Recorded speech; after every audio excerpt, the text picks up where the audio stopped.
பகல்காம் தாக்குதல் எதிரொலியாக இந்திய பாதுகாப்பு அமைப்புக்கு எதிராக செயல்பட்டதாக கூறி 16 யூடியூப் சேனலுக்கு மத்திய அரசு தடை விதித்துள்ளது. ஜம்மு காஷ்மீர் மாநிலம் பகல்காமில் உள்ள சுற்றுலா தலத்தில் கடந்த 22ஆம் தேதி தீவிரவாதிகள் நடத்திய தாக்குதலில் 26 சுற்றுலா பயணிகள் சுட்டுக் கொல்லப்பட்டனர். இந்த தாக்குதலுக்கு தி ரெசிஸ்டன்ட் ஃப்ரண்ட் பயங்கரவாத அமைப்பு பொறுப்பேற்றுள்ள நிலையில் தேசிய புலனாய்வு அமைப்பு விசாரணை நடத்தி வருகிறது. இந்த தாக்குதலை தொடர்ந்து இந்தியா மற்றும் பாகிஸ்தான் ஆகிய இரு நாடுகளும் பல்வேறு அமைப்புகள் மற்றும் செயல்களுக்கு தடை விதித்து வருகின்றன. இந்த நிலையில் இந்திய ராணுவம் மற்றும் பாதுகாப்பு துறைக்கு எதிராக செயல்படுவதாக கூறி 16 பாகிஸ்தானிய யூடியூப் சேனலுக்கு மத்திய அரசு தடை விதித்துள்ளது. உள்துறை அமைச்சகத்தின் பரிந்துரையின்படி டான் நியூஸ், சமா டிவி, ஆரி நியூஸ் உள்ளிட்ட 16 சேனல்களுக்கு தடை விதிக்கப்பட்டுள்ளது. கண்ணகி முருகேசன் ஆணவ கொலையில் குற்றவாளிகளுக்கு அளிக்கப்பட்ட ஆயுள் தண்டனையை உச்சநீதிமன்றம் உறுதி செய்து உத்தரவிட்டது. கடலூர் மாவட்டம் விருத்தாசலம் அருகே 2003ஆம் ஆண்டு குப்பநத்தம் முந்திரிக்காடு பகுதியில் காதல் விஷம் ஊற்றி கொல்லப்பட்ட முருகேசன், கண்ணகி ஆகியோர் ஆணவ கொலை செய்யப்பட்டனர்.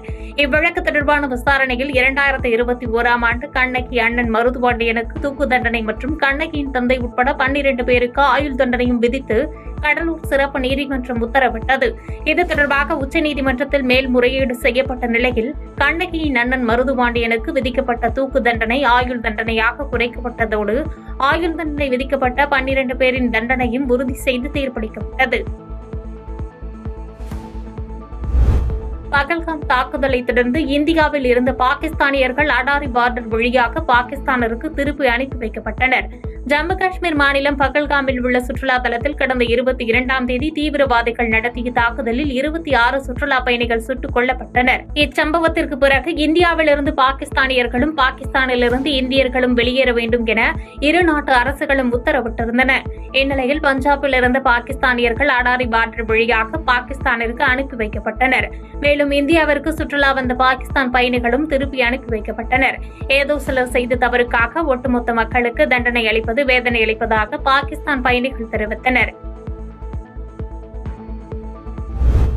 இங்கிலாந்தில் நடைபெற்ற ஏலத்தில் டைட்டானிக் கப்பலில் பயணித்த போது எழுதப்பட்ட கடிதம் 3.5 கோடி ரூபாய்க்கு ஏலம் போனது. உலக புகழ்பெற்ற டைட்டானிக் கப்பல் 1912ஆம் ஆண்டு தனது முதல் பயணத்தின் போதே நீரில் மூழ்கியது.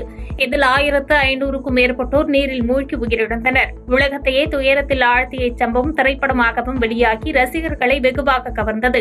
இந்நிலையில் அந்த கப்பல் பயணத்தின் போது அதில் பயணித்த கர்னல் ஆர்சிபால்ட் கிரேசி என்பவர் கப்பல் பயணம் குறித்து கடிதம் ஒன்றை எழுதியுள்ளார்.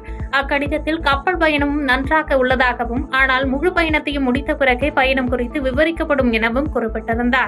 இந்நிலையில் கிட்டத்தட்ட 112 வருடங்களுக்கு பிறகு அவர் எழுதியுள்ள கடிதம் இங்கிலாந்தில் ஏலம் விடப்பட்டது.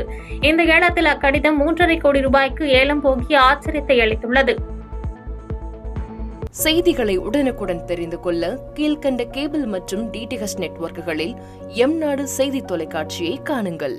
பாதகம் செய்பவரை கண்டால் நாம் பயம் கொள்ளலாகாது பாப்பா. மோதி மிதித்துவிடு பாப்பா, அவர் முகத்தில் உமிழ்ந்துவிடு பாப்பா. அண்மை செய்திகளை உடனுக்குடன் தெரிந்து கொள்ள இணைந்திருங்கள் எம்நாடு தொலைக்காட்சியுடன்.